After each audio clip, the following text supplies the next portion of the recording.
It's time to come home. With kindness and compassion, we come back to ourselves. Meditation 1. Desire. From the moment I wake up in the morning, I am aware of desires. Maybe my first one is to go to the bathroom. Maybe the next one is to have some coffee, or do some yoga, or enjoy a morning walk. But once I fulfill one desire, at least one other desire takes its place.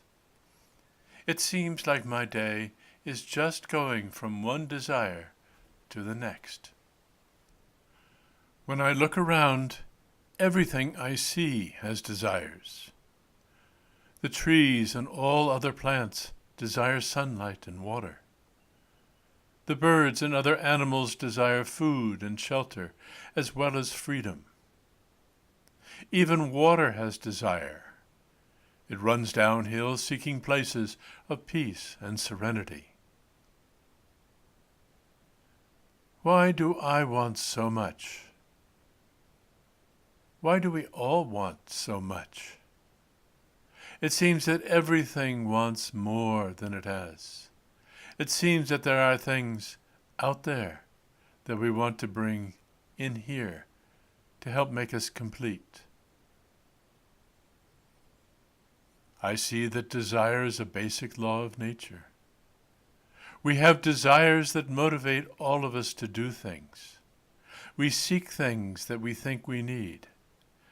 And when we look at these desires, I can easily see that every one of these is motivated by a fundamental desire to feel better than we currently do. This feeling good that I want, this pleasure, underlies everything I do. I may have conflicting desires because I want so many things, but each of them will help me feel good in its own way. I can see that pleasure is the way I ultimately choose things. Somehow, I quickly calculate how much pleasure I expect, minus whatever pain might be involved, for each of my choices. I choose the one with the most overall pleasure, and that becomes the one I desire the most. I know that all of my desires are okay. I may not understand all of my desires, but I know that there are no bad desires.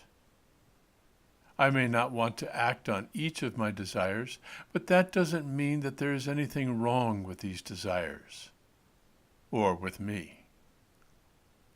I know that each of my desires is related to coming back into wholeness, and coming back into wholeness is the mother of all of my desires. I know that I have secret desires and hidden yearnings for things I have not allowed myself to look at. These desires and yearnings have been buried for so long, I'm not sure I can fully bring them into view. But I know they're there, and that's okay. When I feel safe enough, I'll look at them. There's nothing wrong with them. There's nothing wrong with me having those desires. There's nothing wrong with me at all. I also know that the desires I hold on to and energize are the ones most likely to be realized. I like feeling my desires and anticipating the manifestation of those desires. Anticipation is such a sweet pleasure all by itself. Some desires are like calls from the future, beckoning me to come in specific directions. I may not understand where these desires come from or where they are leading me, but I know that if I don't pay attention to them now, they will only get stronger. These desires aren't going to be denied. My choice with these kinds of desires is to either see where they will take me or to fight them tooth and nail all along the way. I prefer not to fight them.